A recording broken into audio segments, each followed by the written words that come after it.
outside the historic area, which of course continues to attract tourists and their spending power. And in Berlin too, where an immense program of reconstruction and regeneration has gone on, larger than in any other European city, the city leaders have insisted upon rigorous limitations to the height of new buildings.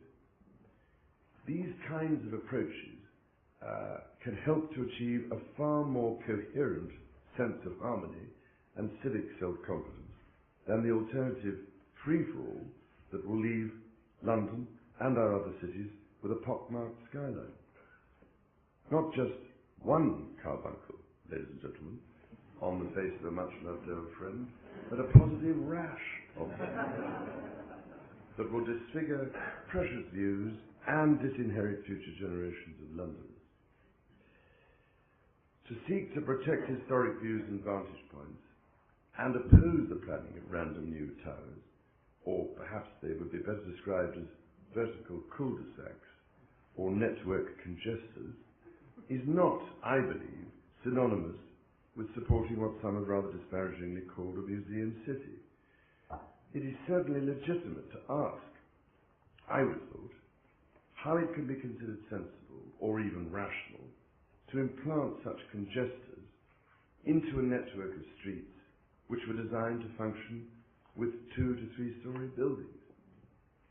You might think too, mightn't you, that in today's world there would be a whole series of health and safety issues that needed to be considered.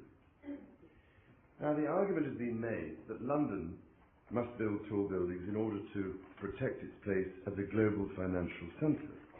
While this argument doesn't in any way apply to the dozens of undistinguished blocks of 1 and 2 bedroom flats being built all over the city, surely business seeks glamorous buildings.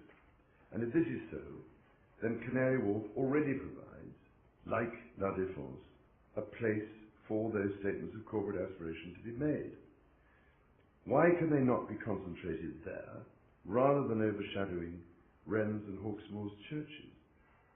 My concern is that London will become just like everywhere else, with the same homogenized buildings that express nothing but outdated unsustainability.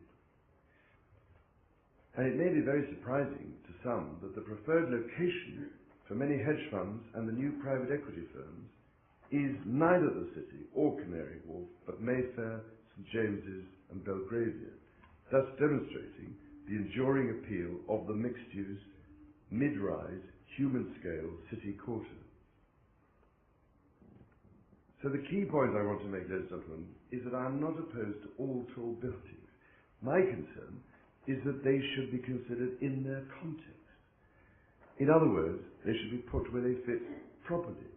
If new vertical cul-de-sacs are to be built, then it seems self-evident to me that they should stand together to establish a new skyline and not compete with or confuse what is currently there, as has already happened to a depressing and disastrous extent.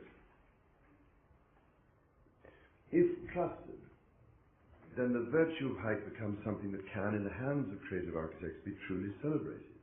This solution, so clearly the case in Manhattan or La Défense in Paris, requires locations where intrusion into historically protected views, either at height or at street level, can be avoided, and is therefore difficult to justify in places such as the City of London, where the pressure to build at height is often greatest. There is a very real risk, real and urgent risk, looming over us that in the drive to make historic cities, like London and Edinburgh, world cities, in the commercial sense, we simply make them more like every other city in the world, and in so doing, dishonour and discredit their status, their character, and their local distinctiveness.